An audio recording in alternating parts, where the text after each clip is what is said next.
আপনি কি কখনো ভেবে দেখেছেন একটা কোরআন তেলাওয়াত অথবা ইসলামী সঙ্গীতের ভিডিও শুধু সুন্দর তেলাওয়াত করে বা ইসলামী সঙ্গীত পরিবেশন করে শেষ না, বরং চোখ জোড়ানো কালার টোন আর পবিত্র এক ফিলিংস তৈরি করাও কতটা গুরুত্বপূর্ণ। আজকের ভিডিওতে আমি আপনাকে দেখাবো কিভাবে আপনারা কোরআন তেলাওয়াতের ভিডিও এবং ইসলামী সঙ্গীতের ভিডিওকে সুন্দরভাবে কালার গ্রেডিং করতে পারেন।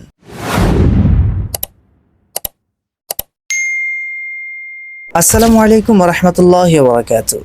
আমি মাহাদি হাসান আপনাদের জন্য নিয়মিত ইউটিউবে নিয়ে আসি ইসলামিক ভিডিও প্রোডাকশনের দরকারি টিপস এন্ড ট্রিক্স। আজকের ভিডিওতে আমরা শিখব কোরআন তেলাওয়াত অথবা ইসলামী সঙ্গীত এইরকম ফেস ক্যাম যদি আপনারা উপস্থাপন করে থাকেন, সেই ভিডিওটাকে কিভাবে আপনারা কালার গ্রেডিং করবেন। গত ভিডিওতে আমি আপনাদেরকে দেখিয়েছিলাম কিভাবে আপনারা কোরআন তেলাওয়াতের অডিওটাকে সুন্দরভাবে এডিটিং করতে পারেন। তো চলুন শুরু করা যাক আজকের video. Welcome back to my CapCut editing panel.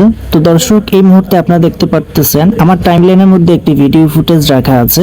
এটা একদম র ফুটেজ। তো এই ফুটেজটাকে আমরা কালার গ্রেড করে এর কালার টিউনটাকে আরো একটু ইমপ্রুভ করার চেষ্টা করব।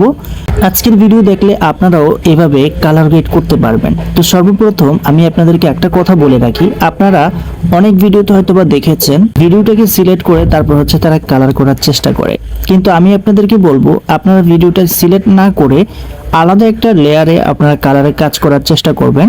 আমি এখান থেকে অ্যাডজাস্টে যাচ্ছি। অ্যাডজাস্টে গিয়ে এখান থেকে আমরা সর্বপ্রথম ব্রাইটনেসটাকে কন্ট্রোল করব।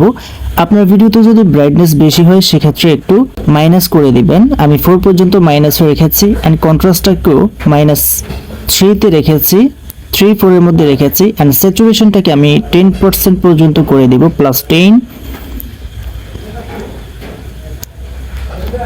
অ্যান্ড এই অপশনটাকে আমরা -20 পর্যন্ত করে দিচ্ছি। দেন আমরা শার্পেনের মধ্যে গিয়ে আমরা এটাকে নিজের মতো করে শার্পেন বাড়িয়ে নিচ্ছি, ক্লিয়ারিটি। অ্যান্ড দেন এটার মধ্যে আমাদের মূল কাজ। তো এটার মধ্যে আমরা এটাকে একটু নেড়ে ছেড়ে নিজের মতো করে কাস্টমাইজ করে দেখব। আপনারা আপনাদের মতো করে কাস্টমাইজ করে দেখবেন। এখানে অনেকগুলো কালার আছে। রেড কালারটাকে বেশি নাড়াচাড়া করলে আপনার ঠোঁট অধিক পরিমাণে লাল হয়ে যেতে পারে, অথবা অধিক পরিমাণে লাল থাকলে এখান থেকে আপনারা সেটাকে কন্ট্রোল করতে পারবেন। অ্যান্ড দেন পরের অপশনটিতে আমরা ক্লিক করে এখান থেকে আমরা আমাদের ফেসটাকে ঠিক করব। ওকে, আপনারা আপনার মতো করে ফেসটাকে ঠিক করে নেবেন। দেন আমি এই ফেসটাকে এরকম করে নিলাম। অ্যান্ড দেন টিক মার্কে ক্লিক করে আমরা হাইলাইট, এটাকে হাইলাইট করতে পারেন। আমি ফেসটাকে হাইলাইট করছি, 5-6 এর মধ্যে রেখে দিচ্ছি। শ্যাডো থাকলে শ্যাডোটাকে দূর করতে পারেন, +3-4 এর মধ্যে রেখে দিচ্ছি। অ্যান্ড হোয়াইট কালারটাকে চাইলে আরও একটু ওয়েট করতে পারেন, ব্রাইট করতে পারেন। দেন ব্ল্যাকটাকে একটু মাইনাস করে দিবেন, তাহলে চুল, দাড়ি বা ভ্রু এগুলো আপনার ব্ল্যাক থাকবে। দেন আপনার ট্যাম্পের মধ্যে গিয়ে এটাকে আমি -10 রেখে দিচ্ছি, এটাকে আমি +10 রেখে দিচ্ছি। দেন আমাদের কালার অনেকটা ইমপ্রুভ হয়ে গেছে।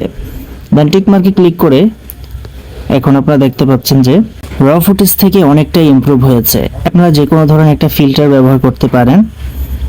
ফিল্টারে ক্লিক করে এখান থেকে আপনার যে কোনো একটা ফিল্টার ব্যবহার করলে আপনার কালার ডান।